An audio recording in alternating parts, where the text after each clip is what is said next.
prodigal son's return? Aye. Who's on the guest list tonight? Come again? The guest ales. We, sir, are doing the Golden Mile, and you have the honor of drawing first blood. What do you recommend? There's one. It's Crowning Glory. Rather fitting. How's that? I'm Gary King. What? So tell me more. What? Crowning Glory, is it nutty? Is it foamy? Is it hoppy? Does it have a surprisingly fruity note which lingers on the tongue? It's beer. We'll have 5 of those, please. No, sorry. Can we have 4 of those and a tap water, please? What?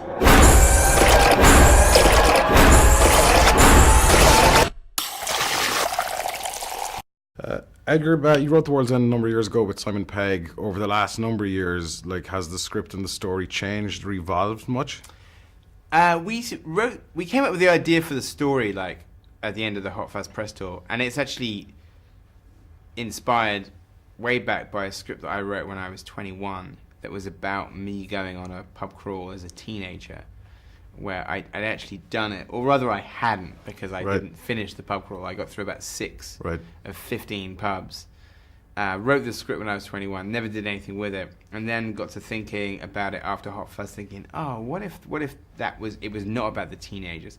What if it was about the adults reuniting to try and do it again?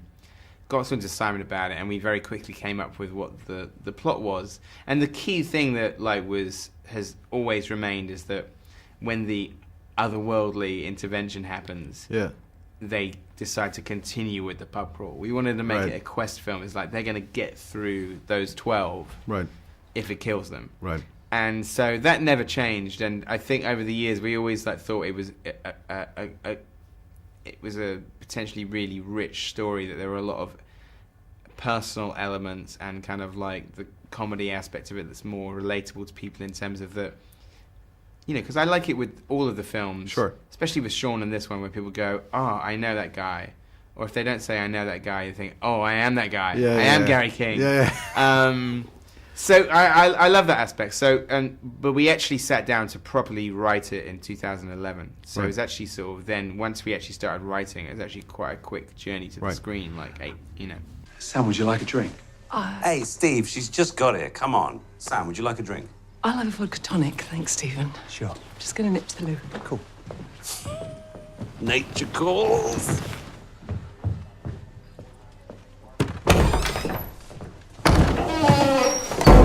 What are you doing? What are you doing?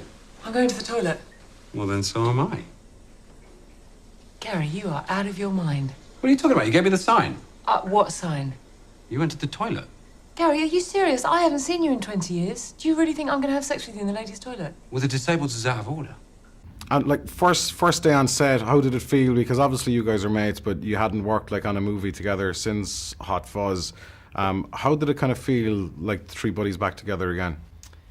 It was good. I mean, we had a lot of the same crew as well. We sort of the crew on Hot Fuzz and Shaun of the Dead and this one are like mostly the same. So that was really nice. And then we had some new people that actually had retained from Scott Pilgrim, like the cinematographer and the stunt coordinator. But a lot of other people, like our editors and production designers and makeup, have been the same since Spaced. So that's really nice. So I think that kind of creates a very sort of family environment. From the directing point of view, if you go back, we'll say, to the start of the Cornetto trilogy, you as a director, what do you think you've kind of learned and how have you evolved your style up until The World's End? Because The World's End, kind of like Scott Pilgrim, there's some amazing visual set pieces in it. So what have you kind of learned over the last number of years? I think sort of you're always learning, really. It's like each one of the films has had more kind of like effects, both physical and digital. And in this one, there was a whole new element in terms of both like effects that are digital effects and practical effects. There's quite a lot of animatronics and like makeup effects in it. I mean, the nice thing with this actually was that, like, unlike, you know, Shaun, where zombies are zombies, although we had a particular look, in this one we actually created like a new like sort of faux in some respects, where we actually designed what they should look like, what color they would be, how they work. And that was really fun. So even though it's something that kind of draws on like sort of sci-fi literature and movies and TV shows, of like particularly British ones actually, actually sort of to design a new enemy was kind of fun. Right. There's loads of references in it. I presume the end with the car and the flames, is that a reference to Return of the Jedi? The which bit? The very end, when the guys are driving on the car and the fire and the flames and the explosions, I was kind of going, that's the Falcon coming out of the Death Star. Not really. Not really. If any, I always thought that it's funny. I keep sort of trying to. I always wanted to do a chase in hedgerows, and in Hot Fuzz we'd sort of done it, but it never felt like exactly what I wanted it. Right. So I think it's just through. I think that's just through growing up. If anything, there's that thing at the end is more like a Akira style, huge energy sort of bomb kind of thing. I just very quickly. But that's good. If it looks like the Millennium Falcon, great. That's what I took. I was like, that's all it needs is TIE fighters. Just on a very final point and something different. I know you're sworn to secrecy and all of that, but can you give us any update on Ant-Man? I cannot. Partly because I only just finished making this film 2 weeks ago, so I literally I'm not back in the kind of the mindset. But I will be soon. But that's about it, basically. Brilliant stuff, Edgar Wright. Thank you very much. Cool, man. Thank you. Cheers, guys. That's funny. We had ourselves a little idea. As you know. Yeah, we're going to go back to Newton Haven Why? for some unfinished business. That's a joke, right? 5 guys, 12 pubs, 50 pints. 60 pints. Steady on your fucking alky. I haven't had a drink for 16 years, Gary. You must be thirsty then. Look, we can go back, see the guys, chew the fat, it'll be just like it always was. Except this time, we are going to finish this thing once and for all. You have a very selective memory, Gary. Thanks. You remember the Friday nights. I remember the Monday mornings. Yeah, that's why we're going back on a Friday. Why do you think none of us live in Newton Haven anymore? Oh. Because it is a black hole. It's boring. It always was and it always will be. It's only boring because we're not there. It's pointless arguing with you. Exactly. So come. Guys, just before we get going, I got to compliment Nick on his Twitter. Those Sunday roasts. Yeah, bosh. Have you ever looked at his Twitter and go, Oh, Jesus, all the time, yeah. these Sunday roasts, come on. I know Nick's cooking very well. He's cooked for me for many, many years, and I always drool and whenever I look at his slow roasted pork or whatever. It's kind of frustrating that he lives so far away from me because I like it when he cooks. I think it gives me the most joy out of anything I do. Really? Yeah. Okay. I mean, the movie's revolving around a pub crawl ultimately. I presume you guys have done the pub crawl back in the day. We have done pub crawls and we haven't done many pub crawls. There's that thing thing is- that you'd have 4 or 5 pints in one and then go and have 4 or 5 on another and then go and have a curry and then that's that, you know. Yeah. But Nick and I we're homebodies, both of us. We kind of like staying put, and we found a pub in our youth that was everything that we ever needed. So rather than do lots and lots of pints in lots and lots of pubs, we'd have lots and lots of pints in one pub. Right. It's a very Irish thing to do, isn't it? Pub sit. Yeah. I always find it annoying. You think, well, why can't we stay here? Yeah. You know, we tried to do a pub crawl with Edgar years ago, and I remember getting really annoyed with him in my heart, thinking, can't we just stay here? Yeah. It's quite nice here. Why do we got to go on? You know. Brilliant stuff. Guys, out of those pub crawls and those nights out, best hangover cure. My one is an orange split, besides a greasy fry. I would say, well, of course, the obvious one is the strawberry cornetto, which we employed in Shaun of the Dead because Edgar had used it as a hangover cure. It's the sugar, you get the zest of the fruit. It's all round. There's even a bit of savoury in the cone. I'd say couple of ibuprofen.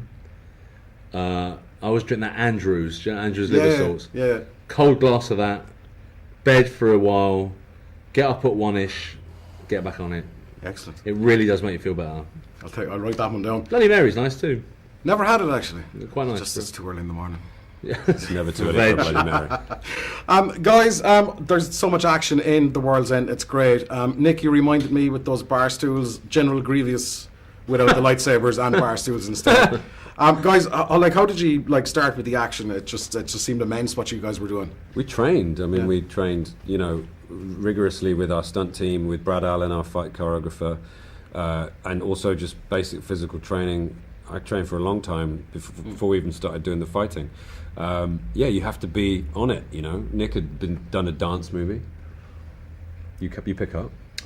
Go on, Nick. Yeah. I just done a dance movie, so, I've been training for 7 hours a day, to dance for 7 months, so I was kind of in fine shape to just move straight onto this. So it was a week, literally a week, between finishing Cuban Fury and coming onto this. So also I'd been able to learn long 3-minute choreographies in Cuban Fury. So then to learn fight moves, I actually found it fairly easy in terms of remembering, which was fantastic. The violence comes easier.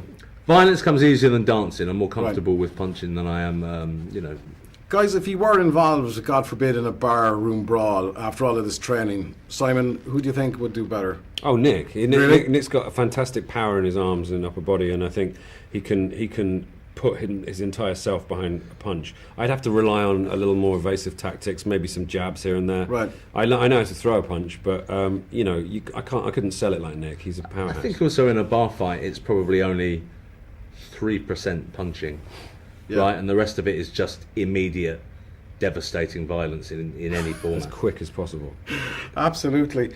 Guys, the dynamic for The World's End is a little bit different, we say, compared to Shaun of the Dead and Hot Fuzz, where your roles are kind of reversed in a way, where Nick, you used to be kind of a bit more the comedic relief, where Simon was a bit more straight guy, but now it's reversed. How does it feel, guys? Great, it's nice. Makes a nice difference. Just great to show how versatile we are as actors. As actors. I mean, joking aside, we are actors. We're not Danny Butterman and Nicholas Angel. It's nice to do something different. I think we wanted to change it up. We didn't want it to be, as Nick has said, we didn't want it to be boring for the audience. Go, here we go again.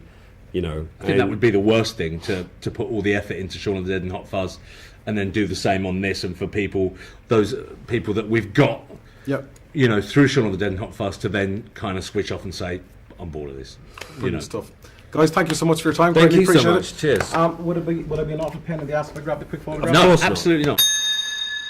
Have you got any plans for dinner at all? Tonight, we will be partaking of a liquid repast as we wend our way up the Golden Mile, commencing with an inaugural tankard in the first post, then onto the old familiar, the famous cock, the cross hands, the good companions, the trusty servant, the two-headed dog, the mermaid, the beehive, the king's head, and the hole in the wall for a measure of the same, all before the last bittersweet pint in that most fateful terminus, the world's end. Leave a light on, good lady, for though we may return with a twinkle in our eyes, we will in truth be blind. Drunk.